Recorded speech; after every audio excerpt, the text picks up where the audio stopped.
For as long as most of us can remember, the relationship between Canada and the United States has been all about that famous undefended border. But, well, that friendly assumption has been hit with some pretty startling talk coming from the very top. We're talking about annexation, the idea of making Canada the 51st state.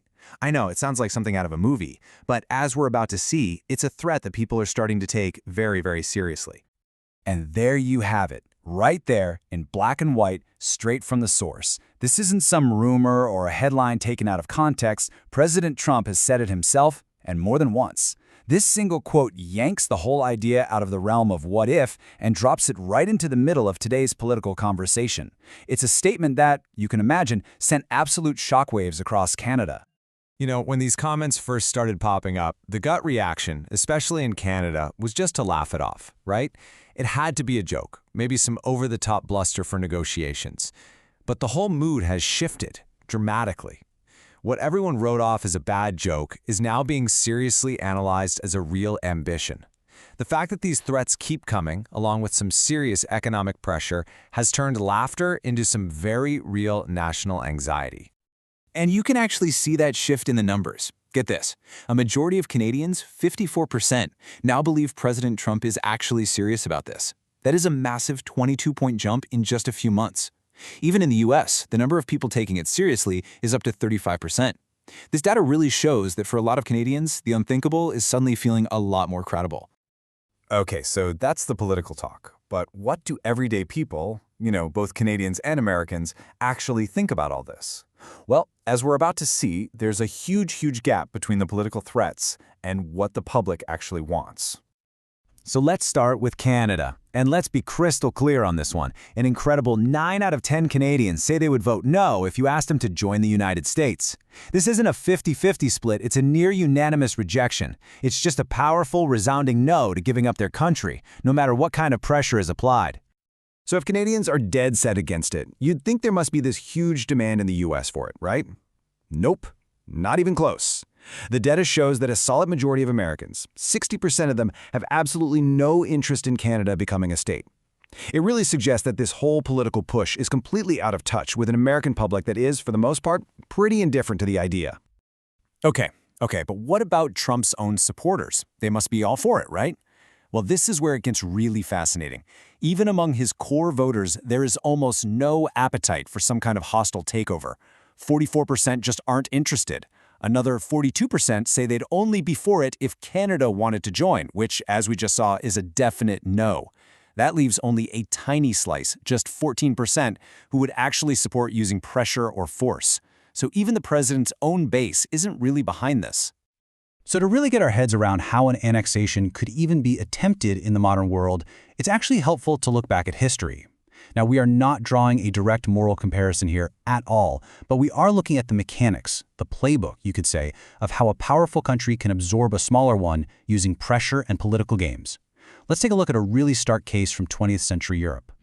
The word we need to know here is anschluss. It's a German word that means connection or union, and it's a specific term for the annexation of Austria by Nazi Germany back in 1938.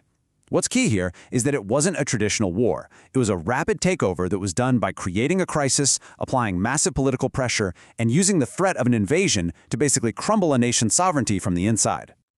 Just look at how fast this all went down. It's staggering. A sovereign nation basically vanished in 4 days. On March 9th, Austria's leader tries to save his country with a vote on independence. The very next day, Hitler demands it be canceled or else. By the 11th, boom, the chancellor is forced to resign, and sympathizers inside Austria ask Germany to come in and help. And on the 12th, the troops just roll across the border. Not a single shot fired. It's a terrifying example of what happens when you combine external threats with internal destabilization. Now, this fear of being swallowed up by its massive southern neighbor, this is not some new feeling for Canada. Not at all. This anxiety is a deep, recurring theme that is literally woven into Canadian history. The threats we're hearing today are really just the latest chapter in a long story of Canada trying to define itself against the incredible pull of the United States. And economic pressure has always been at the heart of that fear. Go all the way back to 1911. An entire Canadian election was basically a referendum on a free trade deal. The opponent's winning argument? That it wasn't just about business, it was the first step on a slippery slope to a political takeover.